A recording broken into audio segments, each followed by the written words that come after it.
Cleanse thou me from secret faults. Psalm 19, verse 12. Self-righteousness arises partly from pride, but mainly from ignorance of God's law. It is because men know little or nothing concerning the terrible character of the divine law that they foolishly imagine themselves to be righteous. They are not aware of the deep spirituality and the stern severity of the moral law, or they would have other and wiser notions.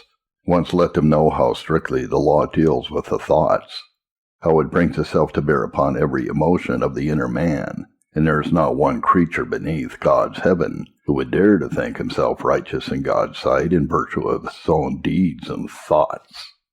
Only let the law be revealed to a man. Let him know how strict the law is, and how infinitely just, and his self-righteousness will shrivel into nothing. It will become a filthy rag in his sight, whereas before he thought it to be a goodly garment. Now David, having seen God's law, and having praised it in this psalm, which I've read in your hearing, is brought, by reflecting on its excellency, to utter this thought: who can understand his errors? And then to offer this prayer: cleanse thou me from secret faults.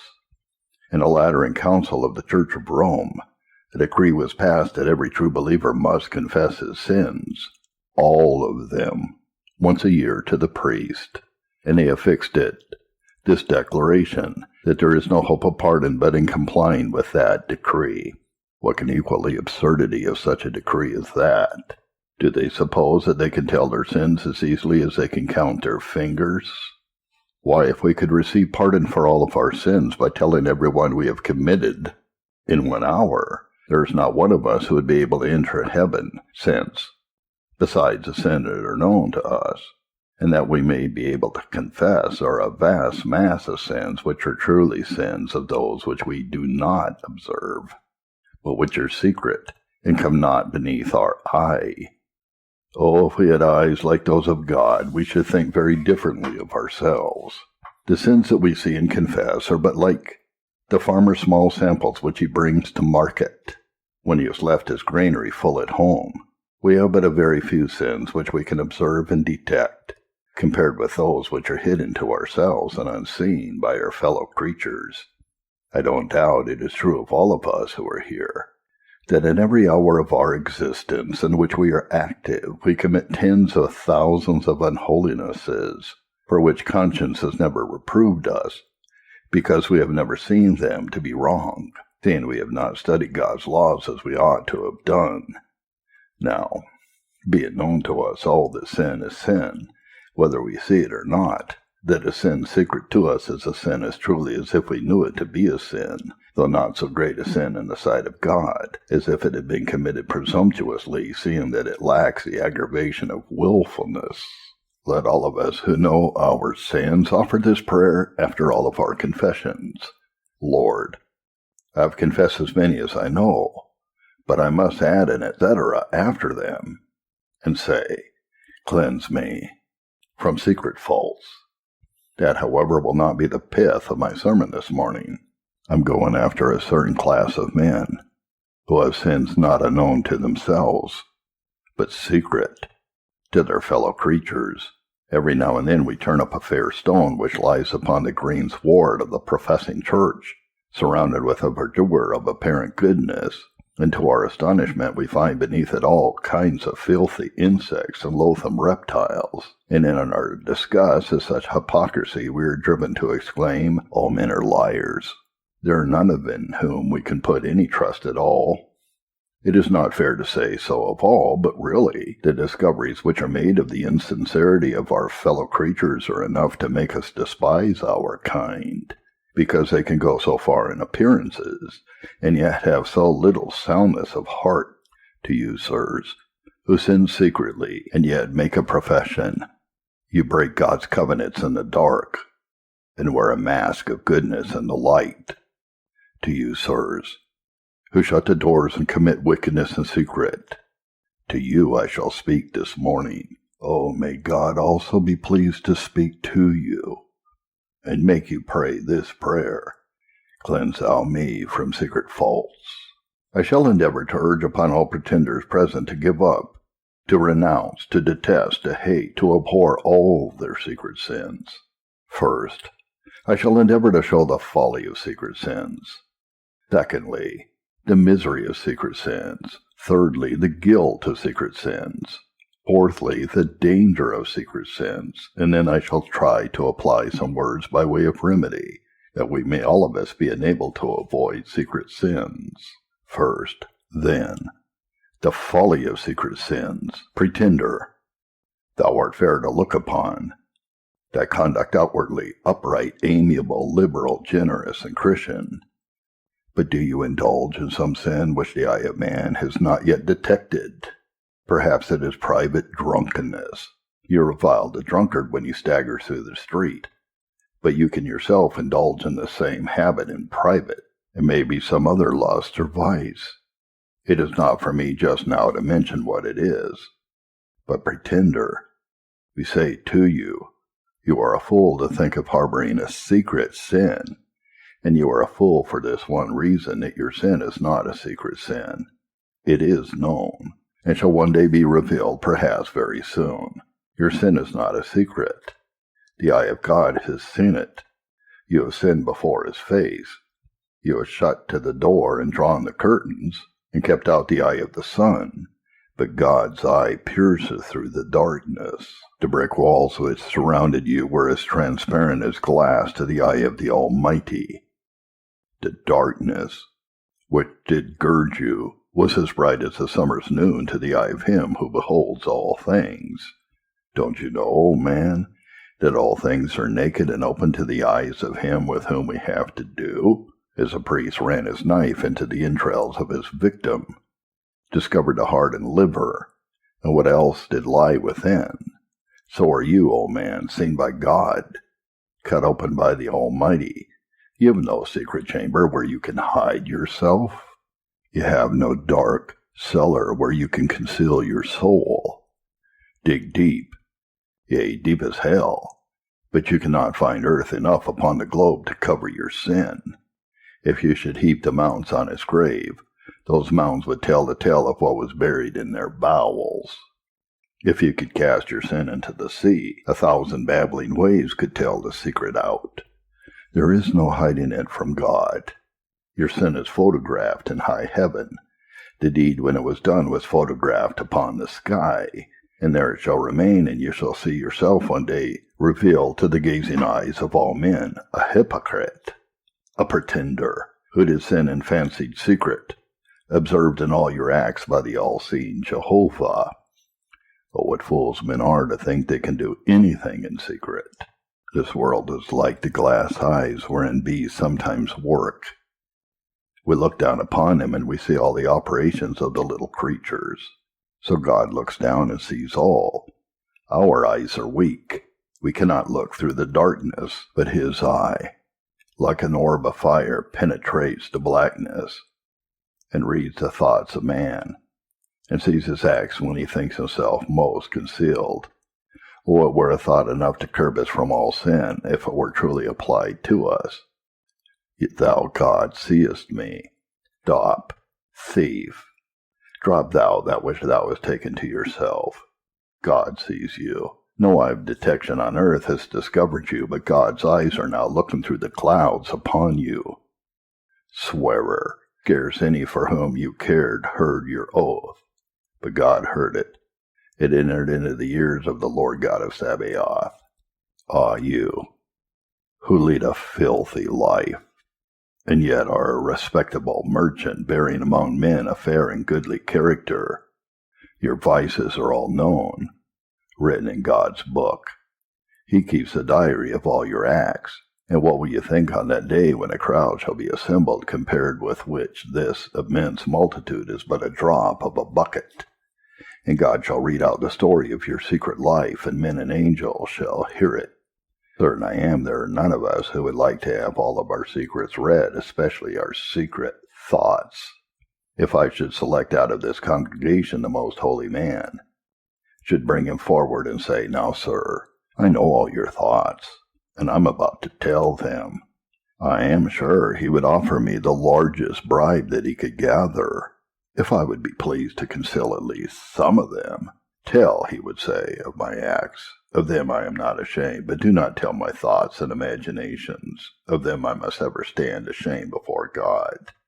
What then, sinner, will be your shame when your privy lusts, your closet transgressions, your secret crimes shall be gazetted from God's throne, published by his own mouth, and with a voice louder than 1,000 thunders preached in the ears of an assembled world? What will be your terror and confusion then, when all the deeds that you have done shall be published in the face of the sun, in the ears of all mankind? Oh, renounce your foolish hope of secrecy, for your sin is this day recorded, and shall one day be advertised upon the walls of heaven. But in the second place, let us notice the misery of secret sins. Of all sinners, a man who makes a profession of religion and yet lives in iniquity is the most miserable. A downright wicked man who takes a glass in his hand and says, I'm a drunkard, I'm not ashamed of it. He shall be unutterably miserable in worlds to come. But brief though it be, he has his hour of pleasure. A man who curses and swears and says, that is my habit, I'm a profane man, and makes a profession of it, he has at least some peace in his soul. But a man who walks with God's minister, who is united with God's church, who comes out before God's people and unites with them, and then lives in sin, what a miserable existence he must have of it. Why, he has a wrong existence in the mouse that is in the parlor, running out now and then to pick up the crumbs and then back again to his hole. Such men must run out now and then to sin, and oh, how fearful they are to be discovered. One day, perhaps, their character turns up. With wonderful cunning they manage to conceal and gloss it over. But the next day something else comes, and they live in constant fear, telling lie after lie to make the last lie appear truthful, adding deception to deception in order that they may not be discovered. Oh, 'tis a tangled web we weave when once we venture to deceive.